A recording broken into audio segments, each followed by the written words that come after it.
বিখ্যাত অভিনেতা সৌমিত্র ব্যানার্জির জীবনী। হ্যালো বন্ধুরা, শর্টবাই চ্যানেলে আপনাদের স্বাগতম।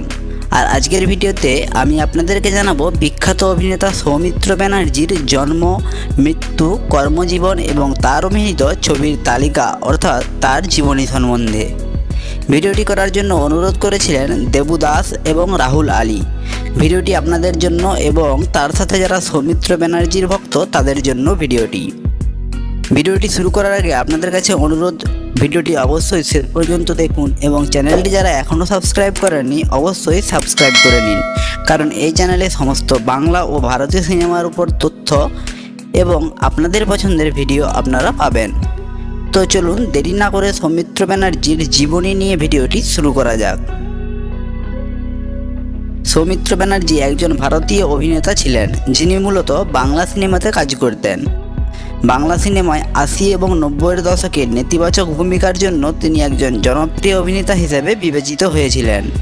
সেই জন্য তাকে বেশিরভাগ মানুষই হব জামাই বলে ডাকতেন এবং তিনি তাদের ডাকে সাড়াও দিতেন। তো সৌমিত্র ব্যানার্জি ১৯৫৪ সালে হুগলির পান্ডুয়ার দমদমা গ্রামে জন্মগ্রহণ করেছিলেন। তিনি শৈশব থেকে একজন ভালো গায়ক ও নৃত্যশিল্পী ছিলেন। তিনি ৮ বছর বয়সে ১৯৬৪ সালে শুভা ও দেবতার গ্রাস ছবি দিয়ে তার ক্যারিয়ার শুরু করেছিলেন। পরে তিনি ৮০-এর দশকের গোড়ার দিকে প্রায় ১৫০ ছবিতে খলনায়কের চরিত্রে অভিনয় করেছিলেন। ১৯৮২ সালে তিনি দেবশ্রী রায় এবং মিঠুন চক্রবর্তীর বিপরীতে ত্রয়ী সিনেমায় প্রধান চরিত্রে অভিনয় করার সুযোগ পান।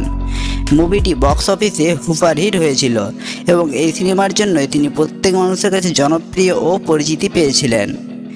এই সিনেমার পর থেকে তিনি অনেক পরিচালকদের অনেক অফার পেয়েছিলেন, তবে তার উপস্থিতির জন্য তিনি অনেক সিনেমায় নেতিবাচক চরিত্রে অভিনয় করেছিলেন এবং নেতিবাচক চরিত্র হিসেবে তিনি অনেক সফল ছবিতে কাজও করেছিলেন। নিজে যাই হেঁটে খেলে জীবন মধুর। তো সৌমিত্র ব্যানার্জি অভিনীত কয়েকটি গুরুত্বপূর্ণ ছবি হলো ত্রয়ী, অভিশাপ, গুরুদক্ষিণা, অমর সঙ্গী, একান্ত আপন, মঙ্গলদ্বীপ, অমর প্রেম, জীবন সঙ্গী, অনুরাগ, রক্তনদীর ধারা, খেলাঘর ইত্যাদি ছবিগুলিতে তার চরিত্র এবং অভিনয় অত্যন্ত জনপ্রিয় ছিল। এছাড়াও তিনি আরও অনেক ছবিতে অভিনয় করেছেন। মোট ৩২টি বাংলা ছবিতে অভিনয় করেছেন তিনি। সত্যি করে বল, টাকাটা আলমারি থেকে বার করে কোথায় রেখেছিস?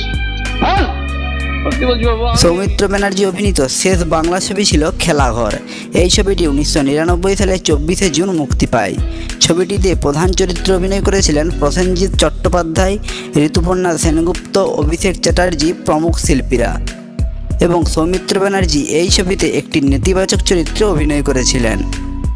এর পরের বছর অর্থাৎ ২০০০ সালে শুরু থেকেই তিনি অসুস্থ হয়ে পড়েন এবং দীর্ঘ অসুস্থতার পরে ৮ই জানুয়ারি সৌমিত্র বন্দ্যোপাধ্যায় মারা যান। তখন তার বয়স ছিল মাত্র ৪৬ বছর। গুরুতর অসুস্থ অবস্থায় তাকে ৪ই জানুয়ারি হাসপাতালে ভর্তি করা হয়েছিল। ঠিক ৪ দিন পরেই তিনি ৮ই জানুয়ারি তার সমস্ত ভক্তদের ছেড়ে এবং তার পরিবার ছেড়ে পরলোকে গমন করেন এবং শেষ হয় অভিনয়ের একটি অধ্যায়। তো এই ছিল বিখ্যাত অভিনেতা সৌমিত্র ব্যানার্জির জীবনী নিয়ে একটি ছোট্ট ভিডিও। আশা করি ভিডিওটি আপনাদের ভালো লেগেছে এবং ভালো লাগলে অবশ্যই একটা লাইক করবেন এবং চ্যানেলটি সাবস্ক্রাইব করে রাখবেন পরবর্তী পছন্দের ভিডিও পাওয়ার জন্য। ফিরে আসবো পরের ভিডিও নিয়ে। ধন্যবাদ।